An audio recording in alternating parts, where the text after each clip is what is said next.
ഒരുപാട് കാലത്തെ കാത്തിരിപ്പിന് ശേഷം ഗുരുവായൂരപ്പന്റെ അടുത്തേക്ക് ഒരു യാത്രയുണ്ട്. പരിഭവങ്ങളും സങ്കടങ്ങളും പരാതികളൊക്കെ ആയിട്ട് നടന്ന് ആ ശ്രീലകത്തിന്റെ മുമ്പിൽ അങ്ങോട്ട് എത്തുമ്പോ ഭഗവാനെങ്ങനെ കാണാം.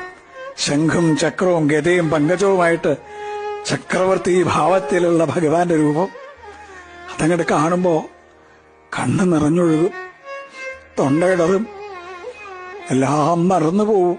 പരിഭവങ്ങളും സങ്കടങ്ങളൊക്കെ. ഗുരുവായൂരപ്പാന്നൊരു വിളിയുണ്ട്. ആ സമയത്ത് ശ്രീലകത്തുനിന്നൊരു നോട്ടമുണ്ട്. കാരുണ്യത്തിന്റെ കടലായ കണ്ണന്റെ നോട്ടം. ഞാൻ ഇല്ലേ കൂടെ എന്ന് പറഞ്ഞിട്ട് ആ കണ്ണനെ ഹൃദയത്തിലേക്ക് നിറയ്ക്കുമ്പോഴേക്കും ദ്വാരപാലകർ നമ്മളെ നിൽക്കിണ്ടാവും. പക്ഷെ ആ കാരുണ്യം നിറഞ്ഞൊരു നോട്ടല്ലേ, അത് മതി നമ്മളെ പരമാനന്ദത്തിൽ ആറാടിക്കാൻ. കൃഷ്ണ ഗുരുവായൂരപ്പ.